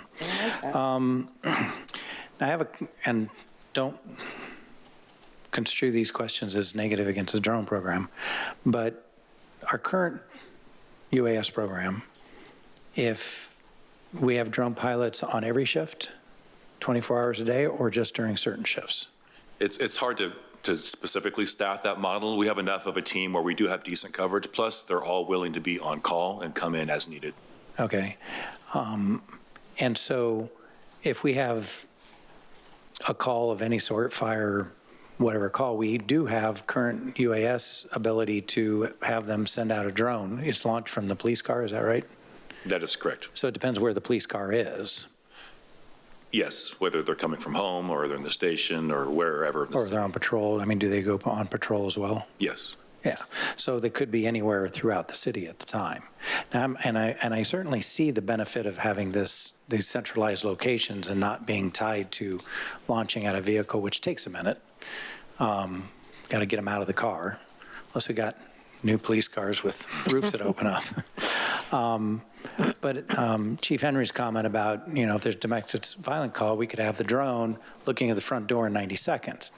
Sometimes looking at the front door is all you're going to see is a front door for a long time because domestic violence is going on inside. So there's going to be kind of a hit and miss of which calls this is going to be beneficial and which calls is like, well, we tried, but it didn't provide much benefit. Do we have any statistics on calls we would have sent these drones on in, say, the last 6 months? I could say that the main point of, so if approved, we'll continue with our current program under its current operating parameters because there is still a use case for that model. The model for DFR is basically getting on scene quickly to report back what we're seeing and better plan our approach or report back what the officers or the drone's seeing to responding officers. And what is the lead time to get this up and running? It depends on how many other customers are in the queue. I would anticipate probably 3 to 4 months. It's going to be from infrastructure installation, programming, set up, that kind of stuff. But your question about statistics, we do have a lot of anecdotal stories about our success stories. But basically, if approved, we would launch this on as many calls for service as we could. We would take full advantage of the program and launch and report back what we're seeing. Because we don't know without getting on scene whether it's going to be valuable or not. So we would like to be proactive and launch this on any relevant related call for service. Sounds good. Thank you. Okay, I'm going to ask a question. The live screening also goes on to the television screens for the dispatchers to see as they are talking with the police officers or fire department on their screens in the communication center? It can. I can tell you that dispatchers have a lot going on in that communication center. So I will definitely make it available to them. And if they want to see it, they will be able to. I was just wondering if that was an option as part of your plan. I wasn't sure. And Councilmember Holliday touched on something, and I just want to make sure that I understand. We have currently 3 shifts in our department, correct? Okay. And one shift is going to be completely covered by somebody in the station. Would the other 2 shifts be a backup at the station, or would they be at home coming in to utilize the drone if we needed it? For the full-time DFR pilot, we're still talking about the optimal staffing model. We're thinking like a 4-10 shift with some overlap throughout based on call for service volume. And then obviously when they're not working, we could maybe deploy some extra shifts as needed with the current team members or others. Perfect, thank you. That answered my questions. I appreciate that. Okay, Mr. Lavelle, you had one more clarification? Yes. Software, hardware updates, is that all covered in this agreement? Like many of the agreements nowadays, it's kind of like a comprehensive subscription-based model. So yes, it's all inclusive. Yeah. So we're going to be always with the current product, whatever that is, probably. They have built-in upgrades to equipment, software, everything is part of this agreement. That's awesome. And for clarification, my comments identified as questions earlier. Oh, God. Dr. DeForest, you have one more question? One more and only one. The drones are not necessarily owned by the city. They're owned by the company and then maintained by them? Or are we buying the drones? Can you clarify on that in the contract for me? So technically, you could consider them leased. They are brand new drones. I did talk to the provider about buying the drones outright, but 3 years, honestly, they get old enough where you want to buy the new one anyways because the technology increases so rapidly. So I think 3 years is a good run for these. Okay, thank you so much for that. Great question answered. Thank you. I think that wraps up our question session of the evening. We're going to move on to Madam City Clerk. Are there any public comments regarding this item? Seeing none, Madam Mayor. Thank you very much. I'm going to bring it back to the council for a discussion. Is there any further discussion? Seeing none, please vote. I need a motion. Oh, I didn't. Oh, I did. Darn it. He was slow. Okay. I'm not going to call for a motion at this time. I'm going to bring it back. Mr. Holliday has a comment. Thank you. So, yeah, I think it's a great program, and I think we don't know what we're missing till we actually get it and see it, right? We don't know how beneficial, we didn't know how beneficial the original drone program was until all of a sudden we got that up and running, and look how great all the success stories that you mentioned. So I'm certainly in favor of this, but I would encourage you to build those statistics as we start using it so we can see the great success stories from that as well. That's my only comment. Thanks. That there is no one else in the queue, I am going to now ask and call for a motion and a second. I have a motion by Councilmember Stone and a second by Mayor Pro Tem Lavelle. Please vote.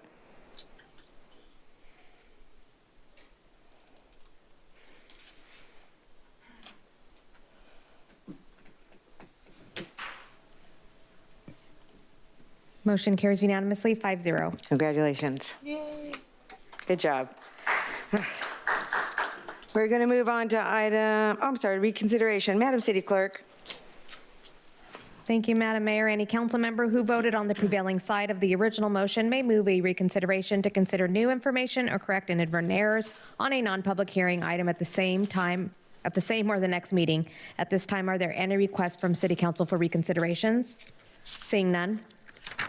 Thank you very much. Council members request to add or withdraw items, future agendas. Madam City Clerk. Thank you, Madam Mayor. Now is the time for council member requests to add or withdraw items to future agendas. There will be no discussion on the request. A brief explanation of the request may be given. The merit of the items being requested may not be discussed or debated. Mr. City Manager? Yes, Madam Mayor and Council. Last council meeting, Councilmember Stone had proposed bringing back an item to discuss Proposition 50. As a reminder, the Legislative Subcommittee had taken a position on the legislative bills that were introducing that item, and so with that position previously taken, I believe that item can basically be rescinded, and that mitigates the need to take a position on the formal election proposition itself. So with confirmation from Councilmember Stone, Yes, we can remove that item. thank you. Thank you very much. Perfect. With no further business, we are now adjourned.